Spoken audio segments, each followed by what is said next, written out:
నమస్కారం అండి. నా పేరు శివ చౌహాన్, మంగ్లీ గారి బ్రదర్‌ని. గత 30 రోజులుగా ఏదైతే మా పైన ఆరోపణలు వస్తున్నాయో, దాని గురించి మాట్లాడడానికి వచ్చిన ఈరోజు.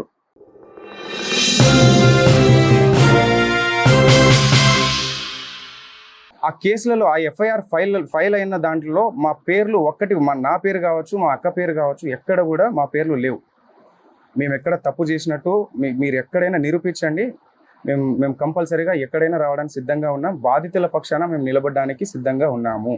కంపల్సరీగా ఇదైతే గట్టిగా చెప్తా. ఆ ఆంజనేయ స్వామి మీద ఒట్టేసి చెప్తున్నా.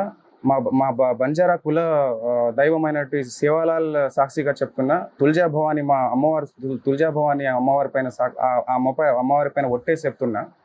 మాకు ఈ మైక్రో ఫైనాన్స్ స్కామ్కి ఎటువంటి సంబంధం లేదు. దయచేసి గమనించగలరని చెప్పేసి కోరుకుంటున్నా. అండ్ ఇంకో విషయం ఏంటంటే, బండి శివ అనే వ్యక్తి వేరు, శివ చౌహాన్ అనే వ్యక్తి వేరు. శివ చౌహాన్ నేను. ఈ బండి శివ అనే పేరుని తీసుకొచ్చి శివ చౌహాన్ అని చెప్పేసి మొత్తం ఈ ట్రోల్స్ ఎందుకు జరుగుతున్నాయో మాకు అర్థం కావట్లేదు.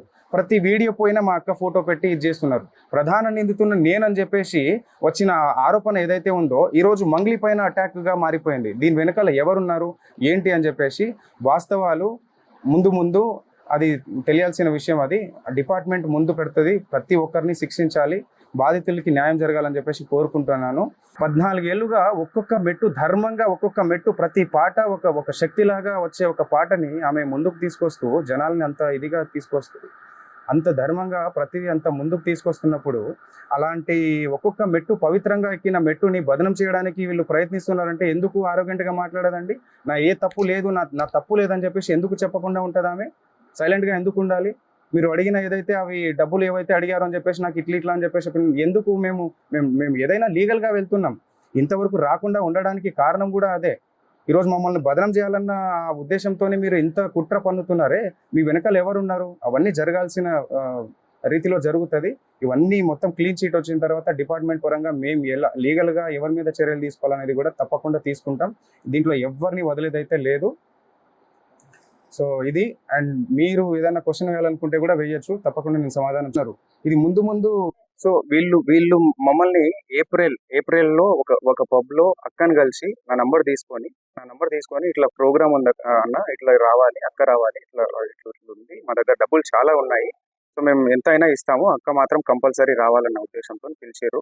సరే చూద్దామన్న అన్న ఉద్దేశంతో చెప్పినాను.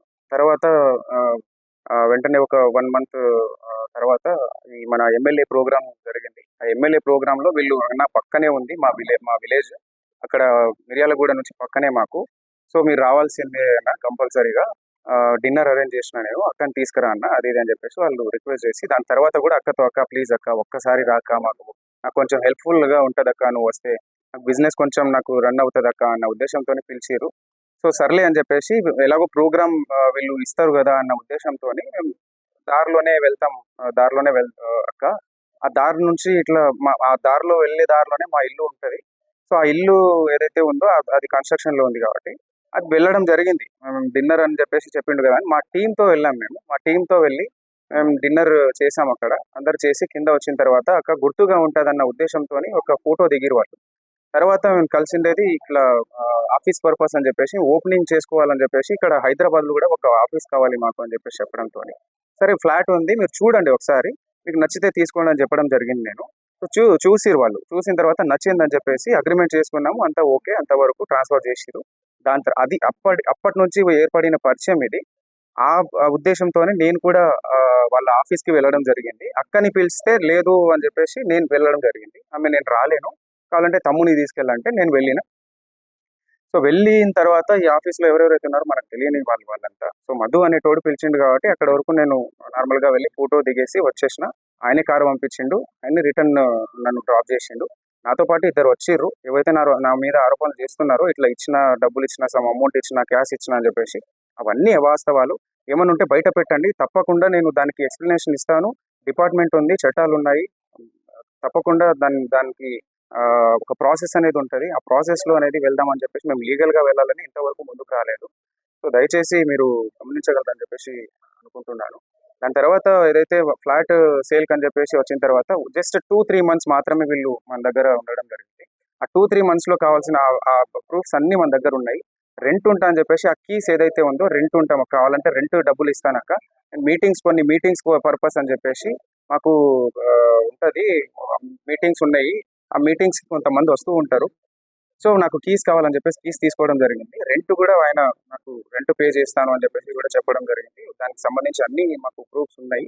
సో తప్పకుండా మేము మా పైన వెరిఫికేషన్ వచ్చినప్పుడు మేము తప్పకుండా దాన్ని ఎక్స్ప్లెనేషన్ ఇచ్చుకుంటాము.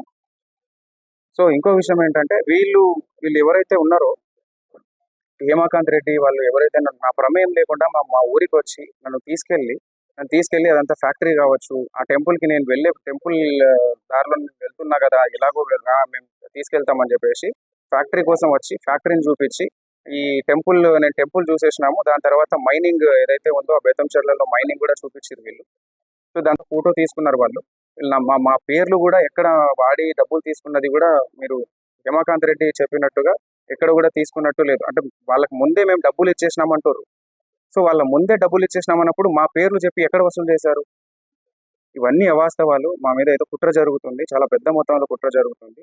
మా మొత్తం ఏదైతే ఉందో ఈ కుట్ర వెనకాల ఇది వాస్తవాలన్నీ బయట పెట్టాలని చెప్పేసి పోలీస్ శాఖ కోరుతున్నాను. అలాగే ఇది న్యాయం జరగాలి. మేము కూడా ఇందులో బాధితుల కంటే మేము కూడా ఒక బాధితులమే.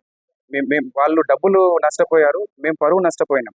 ఇది ఎప్పటి నుంచో ఒక 14 సంవత్సరాల నుంచి ఒక్కొక్క మెట్టు వచ్చి ఎంతో కష్టపడి తీసుకొచ్చిన పేరు ఇది. ఆ పేరుని బదనం చేయాలని చెప్పేసి ఈరోజు ఆరోగ్యంట్ గా మాట్లాడుకుంటే, తప్పు చేయనప్పుడు ధర్మంగా నీతి నిజాయితీగా ఉన్నప్పుడు ఎందుకు ఆరోగ్యంట్ గా మాట్లాడదు? నా తప్పు ఏది లేదండి అని చెప్పినా కూడా ఆయన సుబ్బారావు అడ్వకేట్ అనే వ్యక్తి ఇలాగా ముందుకెళ్ళి మీడియాలో ప్రచారం చేయడం ఎంతవరకు కరెక్ట్? ఇది ఎంతవరకు కరెక్ట్?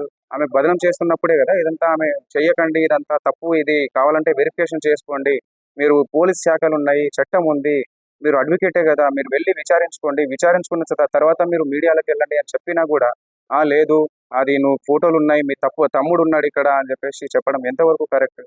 పోలీస్ శాఖ మొత్తం డిపార్ట్మెంట్ కావచ్చు, ఇంకోరు విచారణ చేయకముందే ఇన్ని ఆరోపణలు మా పైన కుట్ర పన్నినట్టు కాదా? ఇదంతా మా వెనకాల కుట్ర చేస్తున్నట్టు కాదా? మీకు అనిపించట్లేదు? ఒక్కసారి ఆలోచించాల్సిందిగా కోరుతున్నాం. అవన్నీ అవాస్తవాలు. ఏవైనా కూడా ముందు పెట్టమని చెప్పండి. కేవలం ఫోటోలు చూపించి ఒక సెలబ్రిటీ స్థాయిలో ఉన్న వాళ్ళు చాలా మందితో దిగుతారు, వందల మందితో దిగుతారు. ఆ ఫోటోలు తీసుకొచ్చి ఇవి చేయడం ఎంతవరకు కరెక్ట్? ఒక్క ఆధారం కూడా, ఈ 100 ఎఫ్ఐఆర్లు అయిన దాంట్లో ఒక్క పేరు కూడా మా పేరు లేదు, ఒక్క కేసులో కూడా మా పేరు లేదు. ఈరోజు సుబ్బారావు అడ్వకేట్ అనే వ్యక్తి ఏ కేసు లేకుండా, ఏ ఆధారాలు లేకుండా కేవలం ఆరోగ్యంగా మాట్లాడింది, కేవలం నన్ను ఇబ్బంది పెట్టింది, నన్ను ఇట్లా మాట్లాడింది, ఆమె ఇలా మాట్లాడింది, ఆమె వ్యక్తిత్వం కరెక్ట్ కాదు అని చెప్పడానికి ఆయన ఎవరు? ఆయన ఏదైనా లీగల్ గా వెళ్ళాలి, కానీ ఒక అడ్వకేట్ లీగల్ గా వెళ్ళాలి, చట్టం ద్వారా వెళ్ళాలి. ఏదైనా కోర్టులు ఉన్నాయి, పోలీస్ శాఖలు ఉన్నాయి, వ్యవస్థలు ఉన్నాయి. ఎందుకు ఇవన్నీ ఈ ప్రాసెస్ లో మీడియాలో ఇప్పటికీ స్టిల్ ఈ రోజు కూడా ఆయన వెళ్ళి మీడియాలో ప్రచారం చేయడం జరుగుతుంది. సో ఇవన్నీ మా మీద కుట్ర జరుగుతున్న ప్రాసెస్ అది. సో ఇది జనాలు గుర్తించాల్సిందిగా కోరుతున్నాము. దయచేసి మీడియా మిత్రులు కూడా నేను చెప్పడం ఒకటే, అందరికీ మీరు మీరే వాస్తవాలు మీరే బయట పెట్టాలి. సో ఇది కంపల్సరీగా ఇది అయిపోయిన తర్వాత, క్లీన్ షీట్ వచ్చిన తర్వాత, మా తప్పు ఏది లేదు అని చెప్పేసి తెలిసిన తర్వాత దీని మీద తప్పకుండా యాక్షన్ తీసుకుంటాం. ఎవరెవరైతే మా పేరుని నష్టం కలిగించారో తప్పకుండా మేము దానిపైన చర్యలు తీసుకుంటాం.